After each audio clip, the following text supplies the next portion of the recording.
Olha, o aposentado por invalidez que comprovadamente precise de um cuidador para realizar as atividades do dia a dia recebe um adicional de 25% na aposentadoria. Só que essa não é a única, mas essa é a única situação, na verdade essa é a única situação de um acréscimo em um benefício de pessoa que tem deficiência. Mas existem outras situações que é possível solicitar um auxílio financeiro em casos de deficiência?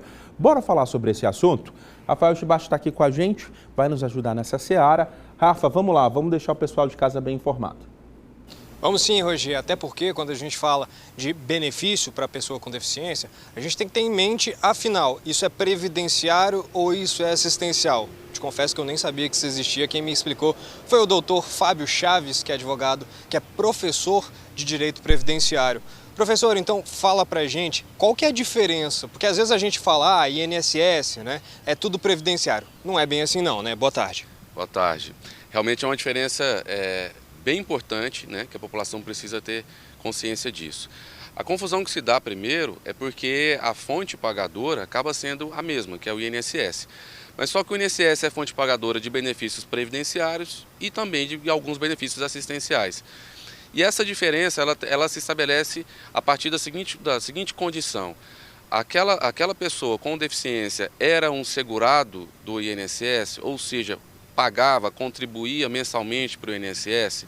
Se sim, existem as possibilidades dos benefícios previdenciários, né, que a gente pode destacar a própria aposentadoria por invalidez, caso essa deficiência ela seja suficiente para poder impedir que a pessoa exerça o trabalho que habitualmente ela exercia, ou então até mesmo um benefício de pensão por morte, que pelo fato do dependente do segurado ter uma deficiência, ele passa a ter o direito de receber uma pensão por morte de forma vitalícia, coisa que a pensão não ultrapassa os 21 anos para quem não tem essa dependência.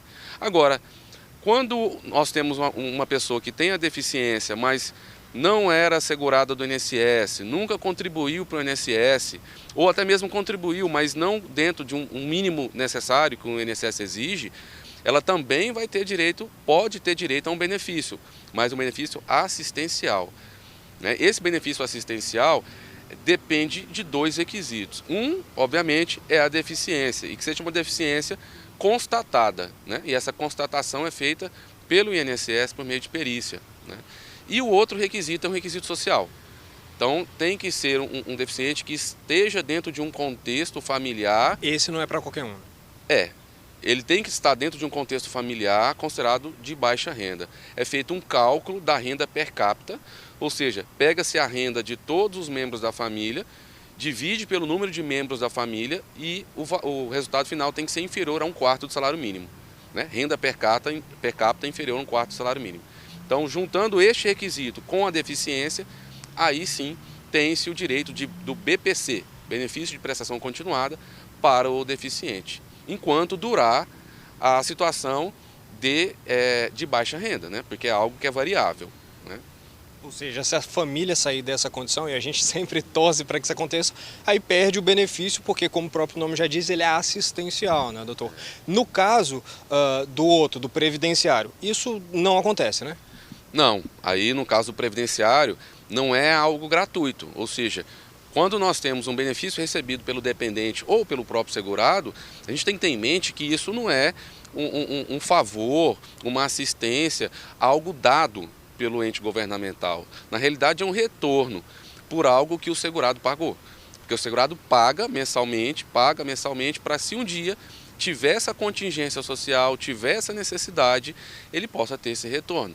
Então não é algo gratuito, o que acontece lá para o BPC.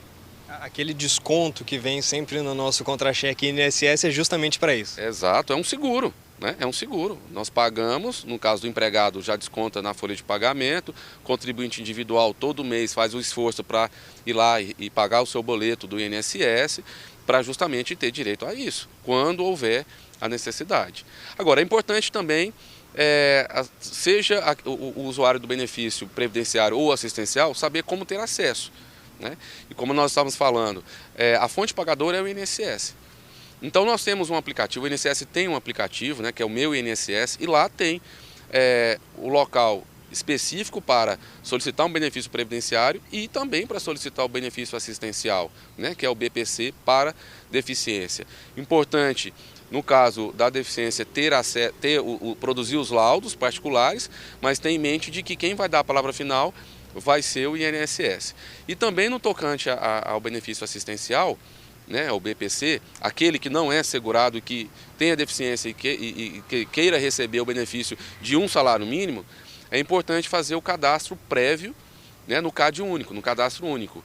E isso não é só do deficiente, tem que ser de todo o núcleo familiar, justamente para poder fazer aquele cálculo da renda per capita. E o CAD único, né, para quem não sabe, é feito nos CRAS, né, todos os municípios ali têm as estruturas. Então é bom fazer antes, porque se solicitar o INSS, sem ter feito o CAD único, vai perder tempo. Então é melhor fazer primeiro e depois solicitar o benefício. Perfeito. Muito obrigado pelas informações, professor. Tá então, Roger. E também, além disso, sempre pedir com muita antecedência, porque a gente sabe que às vezes o INSS pode ser um pouquinho burocrático, viu? Tá certo. Obrigado, viu, Rafa, pelas suas informações.